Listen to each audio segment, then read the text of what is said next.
Good afternoon, viewers. I hope you're fine wherever you are. Welcome to Talk to Africa. My name is George. This morning, something quite significant happened at State House, Nairobi. Uhuru Muigai Kenyatta actually hosted the East African community, members of the East African community, who basically until this morning were 6. DRC Congo, the largest country in Eastern Africa, today jumped on board the East African community. His Excellency Uhuru Kenyatta, President of the Republic of Kenya and the chairperson of the summit, His Excellency Paul Kagame, President of Rwanda, member of the summit, His Excellency Antoine Tshisekedi Chirombo, President of DRC, and now new member.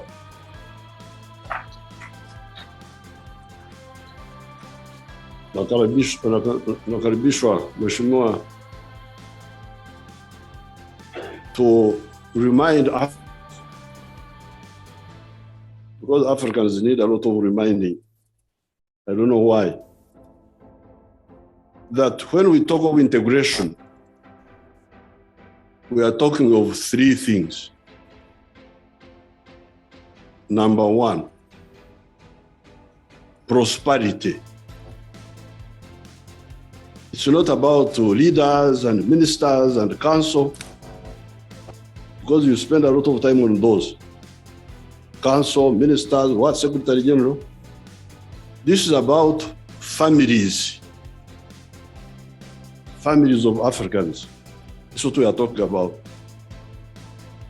The question is, if I am a businessman or a businesswoman and I produce a good or a service, how many people will buy from me? That's the issue. I can tell you, with the joining of DRC Congo, East African community now is the same size in terms of population with the United States of America. 300 million people is a hell of a market for our products everywhere in East Africa. That's a big, huge, humongous market. Is it possible for our leaders, our parliamentarians, to set aside their differences and just actualize the East African community as an economic bloc? Like Museveni said, we have an advantage of one language, which is unlike Europe, where they don't have that in the European Union. We can speak Kiswahili and trade in Kiswahili and do transactions, and that is not something to be worried about. China trades and transacts in its own language. In France, they do their transactions in their own language. And vice versa. This is possible. Talk about Taiwan, talk about other Asian countries, India, for instance. We have that major advantage. I just wish that our leaders could just do one thing only. Just one thing only. Just remove travel restrictions between those 7 countries now with a population of 300 million people. I can assure you, with just that one thing, just removing travel restrictions, so that East Africans or Kenyans, Ugandans, and Tanzanians can move around the 7 countries without any paperwork. Secondly, if they can, could they actually have small flights or light flights to travel within East Africa, including DRC Congo, without also those kind of restrictions? That way, I can assure you that the private sector would take over the failures which we've been unable to manage. There was a time sometimes back, if you can remember, we had one common currency, WAPTA.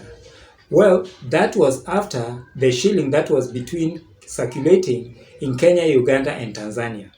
Recently, we had that WAPTA. It was a single currency that was supposed to actually work in Africa. But that was not to be, for obvious reasons. And talking of currency and talking of other countries, do you know that the only reason why we don't have one currency is just because of the word trust? Yes, trust. A clearing house. Just a clearing house. I'll give you an example. All dollar clearing is done in the USA. The pounds are cleared in England or in UK. If only we had a stable country where other African countries would have confidence in to keep their money, to be the bankers of the 7 countries. Believe you me, that would be the most significant step in terms of growth of the East African region. It is just a question of trust. We trust the United States with all our money, Federal Reserve Bank. We trust Bank of England with all our money. We trust Germany with all our money. Yet we cannot trust ourselves and keep our monies here. Flights have to be connected in UK or other parts of Europe. And we cannot have flights flying directly, probably from Kenya to DRC, Congo, and vice versa. Just a matter of trust. This is something that is achievable. I do not know what it will take for us to convince our political leaders to basically realize the potential and know that there's a way forward. Thank you very much for joining us. Welcome to Talk to Africa. My name is George.